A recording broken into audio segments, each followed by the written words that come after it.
The EVGA Hadron is a mini ITX case designed for the enthusiast. This case has an integrated 500-watt gold-rated power supply designed to support the latest and greatest graphics cards. Building an EVGA Hadron system is quite straightforward, but let's go over some tips and show you how you can get your system up and running. So the first thing we're going to do is start with an empty Hadron chassis. Make sure to take the side panel off, get all of the cables out of the way so we can start building. So now that we've got all those out of the way, the first thing we want to do is get our I/O shield. Going to go ahead and take this out of the package, and we want to install this I/O shield right onto the back of the chassis here, and that should just snap right in. Now we have our I/O shield applied. The next thing that we want to do is mount the motherboard inside the case. So you'll notice our motherboard is the Z87 Stinger, and we already put the memory on the board and we mounted the heatsink for the CPU as well. It just makes it a bit easier if you do these before putting it in the chassis. So the way you want to put it in is just place it in just like that. You may need to put it at an angle, but you want to make sure all the mounting holes on the motherboard line up with the mounting holes in the chassis. The chassis already has built-in mounting holes, so there is no need to add any standoffs or any other screws. After that is done, you're going to want to take a screwdriver and screw in all the included screws to hold down the motherboard. Next, we're going to plug in various front panel headers to the motherboard. So we do have a cable here for audio. This enables the front panel audio.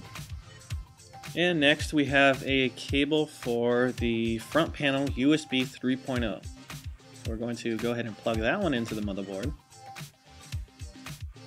After you have that one installed, make sure to install the other front panel connectors as well, such as the power switch. And now it's time to install our graphics card. So the first thing you want to do is remove the screw that is located next to the PCI slots. And once that is removed, you have a small lever here that will pull down and expose two more screws. Once you remove those screws, you can install the card. This is actually the screws you will use that will hold down the card to the PCI bracket. Don't forget to also remove the two blank PCI slot covers. And after we have both of those removed, it is time to install the graphics card. Installing the card can be a little tricky at first, but if you put it in at an angle, it can usually fit perfectly inside the motherboard chassis. You want to make sure to install it in the PCI Express slot and make sure that it is fully seated as well. Next, we will reinstall the two screws that were removed earlier. These are the screws used to secure the card to the PCIe bracket. And we will install the one remaining screw that was used to secure the PCIe hold-down bracket. Now it is time to connect all our power connectors. We have a single 24-pin power connector for the motherboard, as well as an 8-pin power connector for the CPU.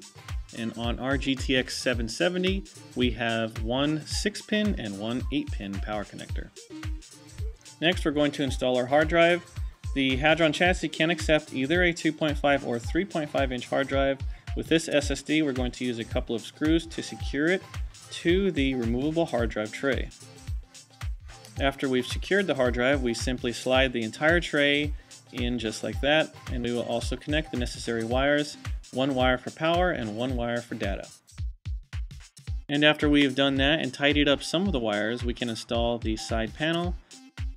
And last but not least, we put a couple of thumb screws back in to secure the side panel. And after we've done that, our chassis is complete and we are ready to boot up the system. So there you have it, just a quick look at building your EVGA Hadron chassis. For more information on this product, please visit the EVGA website at www.evga.com/Hadron. Thanks again, and we will see you next time.